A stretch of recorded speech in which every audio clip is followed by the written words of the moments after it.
ताज़ा तरीन इत्तलात के मुताबिक अब से चंद लम्हात पहले भारत का एक क्वाड कॉप्टर, एक हेलीकॉप्टर टाइप होता है, इसने पाकिस्तान की फ़ज़ाई हदूद की खिलाफ वर्जी की और पाकिस्तान की आर्मी ने, पाकिस्तान की फ़ज़ाइया ने इसको मार गिराया। ये ब्रेकिंग न्यूज़ है जो मैं आपको दे रहा हूँ कि भारत की जानिब से फेंका जाने वाला क्वाड कॉप्टर पाकिस्तान की फ़ज़ाइया ने उसको मार गिराया है। नाज़रीन, ये जो जंग का सामा है ये आहिस्ता आहिस्ता गहरा होता जा रहा है। पाकिस्तान के वज़ीर ख़ारजा और पाकिस्तान के वज़ीर दाखिला, फिर पाकिस्तान के नायब वज़ीर आज़म, वो मुख्तलिफ महाज पे है। अगर हम पाकिस्तान के वज़ीर दिफा की बात करें, ख्वाजा आसिफ साहब की, तो उन्होंने जो बयान दिया, उन्होंने कहा 3 से 4 दिन बहुत अहम है और इन 3 से 4 दिनों में फैसला हो जाएगा कि जंग कब, कहाँ और कैसे होगी।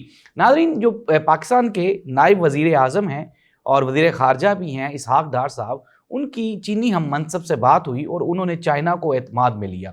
चीनी हम मनसब ने इसहाक डार साहब के साथ गुफ्तगू करते हुए कहा कि हम सारे मामले को देख रहे हैं। नाज़रीन, इससे पहले आपको याद होगा कि जिस दिन ये पहलगाम वाक़या हुआ था, चाइना ने उस दिन इसकी शदीद मज़म्मत की थी, लेकिन अब साथ ही साथ चाइना ने यह कहा है कि पाकिस्तान की दहशतगर्दी को रोकने के लिए जो कोशिशें हैं वो पूरी दुनिया को नज़र आती हैं। अगर पाकिस्तान और भारत के दरमियान जंग हुई तो हम ये फैसला करेंगे कि जो सही होगा, जो दुनिया के लिए बेहतर होगा, हम उसके साथ खड़े होंगे। साथ ही साथ चाइना ने यह भी कहा कि हम लोग चीज़ों को देख रहे हैं और कोशिश कर रहे हैं कि ये जो चीज़ें हैं, ये जो मामलात हैं, ये अफ़हाम व तफ़हीम से और बातचीत से ये हल हो जाएं। और साथ ही साथ चाइना की जानिब से एक बयान और भी आया जो भारत के लिए तशवीशनाक है।